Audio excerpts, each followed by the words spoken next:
మే 8 యొక్క విశిష్టత మనం చూసుకుంటే, ఈ రోజున ప్రపంచ రెడ్ క్రాస్ దినోత్సవాన్ని మనం జరుపుతూ ఉంటాం. సో, మనందరికీ తెలుసు రెడ్ క్రాస్ అనేటువంటిది ఒక ఎన్‌జీఓ, నాన్ గవర్నమెంటల్ ఆర్గనైజేషన్. ప్రజల కోసం, ప్రజలకు ఫ్రీగా సర్వీస్‌ను చేసేటువంటి ఒక స్వచ్ఛంద సేవా సంస్థ అండి. మరి ఎందుకు మే 8న ప్రపంచ రెడ్ క్రాస్ దినోత్సవాన్ని మనం జరుపుతున్నాము అంటే, ఈ రోజునే ఈ యొక్క ప్రపంచ రెడ్ క్రాస్ యొక్క ఫౌండర్ అయినటువంటి హెన్రీ డునాంట్ వారి యొక్క బర్త్‌డే సందర్భంగా, సో బర్త్ యానివర్సరీ సందర్భంగా, వారి యొక్క బర్త్‌డే సందర్భంగా ఎవరండి? హెన్రీ డునాంట్ వారి యొక్క బర్త్‌డే సందర్భంగా ఈ రోజున మే 8న మనం ప్రతి సంవత్సరం కూడా వరల్డ్ రెడ్ క్రాస్ డేని నిర్వహించుకోవడం జరుగుతూ ఉంటుంది.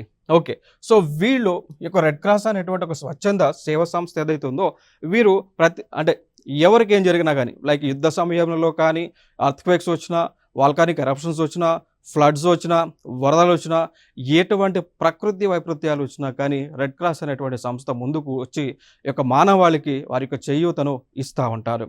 సో దీనిలో భాగంగా వైద్య సేవలు కానీ, దానితో పాటు హెల్త్‌కి సంబంధించినటువంటి మెడిసిన్స్ కానీ, ఫుడ్ కానీ, బ్లాంకెట్స్ కానీ, మెడిసిన్స్ కానీ, ఇవన్నీ కూడా రెడ్ క్రాస్ వాళ్ళు ముందుకు వచ్చి సప్లై చేస్తూ ఉంటారు అండి.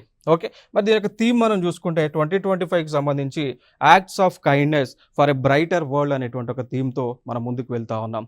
ఇది ఈ సంవత్సరం యొక్క ఇతివృత్తం. సో దీనిలో ఎవరైనా కానీ వర్క్ చేయాలి అంటే వాలంటీర్ బేసిస్‌లో వర్క్ చేయవచ్చు. దానితో పాటు డొనేషన్స్ ఇవ్వాలన్నా డొనేషన్స్‌ని ఇవ్వచ్చు అండి.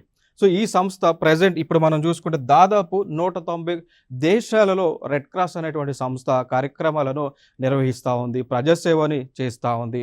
క్షతగాత్రులను ఆదుకుంటా ఉన్నారు. సో గాయాలైనటువంటి వారికి ఫ్రీగా ట్రీట్మెంట్ అనేటువంటిది వీరు రెడ్ క్రాస్ ద్వారా అందిస్తూ ఉన్నారు. దానితో పాటు బ్లడ్ బ్యాంక్స్ అనేటువంటి ఏవైతే ఉన్నాయో బ్లడ్ బ్యాంక్స్ని నిర్వహించి అవసరమైనటువంటి వారికి బ్లడ్‌ని కూడా వీరు అందిస్తూ ఉన్నారు.